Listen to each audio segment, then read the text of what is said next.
আসসালামু আলাইকুম এভরিওয়ান, আমি আবার আপনাদের সামনে হাজির হয়ে গেলাম শীতের পিঠার একটি রেসিপি নিয়ে। আর এই পিঠাটি হচ্ছে ভাপা পিঠা। তো এই ভাপা পিঠাটি তৈরি করার জন্য যা যা উপকরণ লাগবে সেগুলোকে আমি আগে থেকেই গুছিয়ে নিয়েছি। সেটা হচ্ছে নারকেল, গুড়, চিনি, চালের গুঁড়া।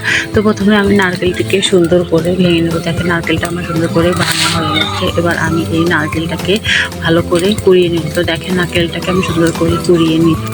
ভাপা পিঠা মানেই হচ্ছে নারকেল। তো নারকেলটা আমি কুড়িয়ে নিচ্ছি। তো এখানে আমি নিয়ে নিয়েছি চালের গুঁড়ি। এই চালের গুঁড়িটি আমার ফ্রিজে ছিল, ওই জন্য আমি আগে থেকে বের করে নিয়েছি যাতে নর্মাল হয়ে যায়। তো আমার চালের গুঁড়িটা একদম সুন্দরভাবে নর্মাল হয়ে গেছে। এবার আমি এর ভিতরে দিয়ে দেবো সামান্য একটু লবণ দিয়ে গুঁড়িটাকে ভালো করে মিশিয়ে নেবো। এবার দিয়ে দেবো অল্প পরিমাণে পানি দিয়ে হাত দিয়ে ভালো করে সুন্দর করে এটাকে মিশিয়ে দেবো। পানিটা আপনি অল্প অল্প করে দিবেন যাতে গোলাটা একবারে পাতলা না হয়ে যায়। তারপরে আমি সুন্দর করে আস্তে আস্তে পানি দিয়ে গুলিটাকে গুলিয়ে নিচ্ছি। তো আমি কিন্তু একদম পানি দিয়ে এটাকে গুলাবো না, এটাকে একটু শুকনো শুকনো রাখবো যাতে এটাকে আমার চালতে সুবিধা হয়। তো দেখেন এইভাবে আমি করে নিচ্ছি। আমার কিন্তু সুন্দরভাবে এটা মাখা হয়ে গেছে। এবার আমি এটাকে চেলে নিব।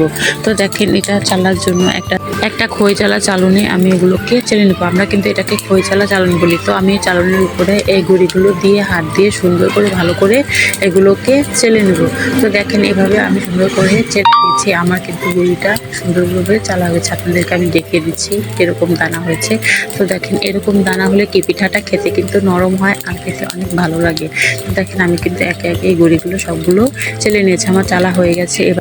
এবার এগুলো পিঠে বানানোর জন্য একদম রেডি হয়ে গেছে। দেখেন আমি সুন্দরভাবে সবগুলোকে চেলে নিয়েছি। এবার আমি খেজুরের গুড়টাকে কেটে নেব।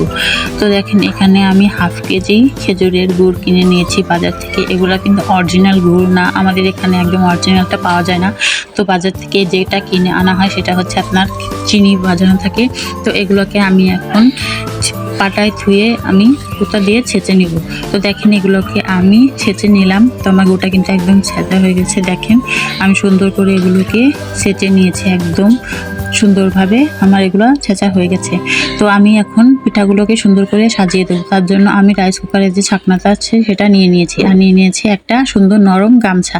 আমি সবসময় এই গামছা দিয়েই পিঠাটা বানাই, কারণ এই গামছাটা অনেক নরম আর পিঠাটাও সুন্দরভাবে সিদ্ধ হয়ে যায়। তো ছাকনির ভিতরে সুন্দর করে গোল শেপ দিয়ে আমি এটাকে বসিয়ে দিলাম। তো এবার আমি চালের গুঁড়িটাকে এর ভিতরে হাত দিয়ে ভালো করে ছড়িয়ে দিচ্ছি, একদম গোল করে এগুলোকে সুন্দর করে ছিটিয়ে দিচ্ছি। তো দেখেন আমি কিন্তু ভালো করে এটা চারপাশ দিয়ে ছড়িয়ে দিয়েছি। তো দেখেন এবার আমি দিয়ে দিব নারকেল। তো নারকেলগুলো আমি ঠিক চালের গুঁড়ির মতোই সুন্দর করে ছড়িয়ে ছড়িয়ে দিয়ে দিয়েছি।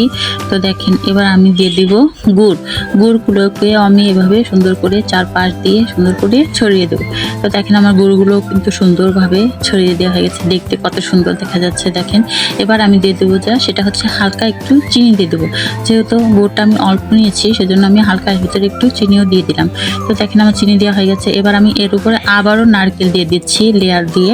তো এভাবে যদি আপনি পিঠাটা বানান খেতে কিন্তু ভালো লাগবে।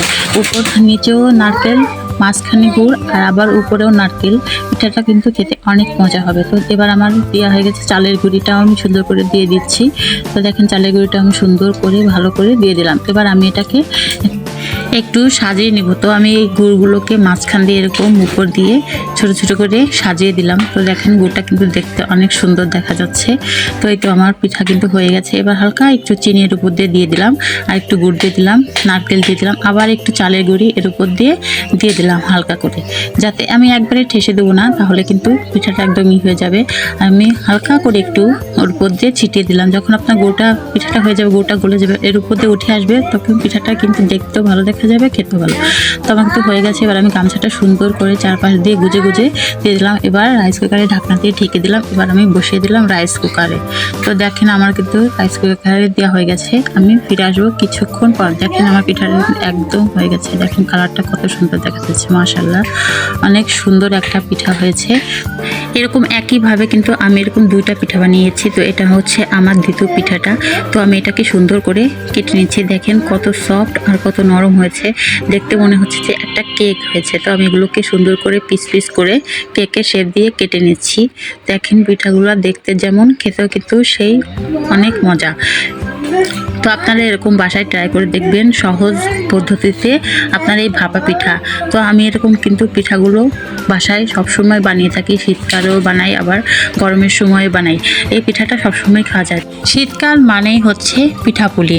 তো আজকের ভিডিওটি যদি আপনাদের কাছে ভালো লেগে থাকে তাহলে অবশ্যই লাইক, কমেন্ট, শেয়ার করে দিবেন আর আমার ইউটিউব চ্যানেলটিকে সাবস্ক্রাইব করে দিবেন। এরকম আরও অনেক মজার মজার পিঠা রেসিপি নিয়ে হাজির হব আপনাদের সামনে। ততক্ষণ ভালো থাকবেন, সুস্থ থাকবেন। আল্লাহ হাফেজ।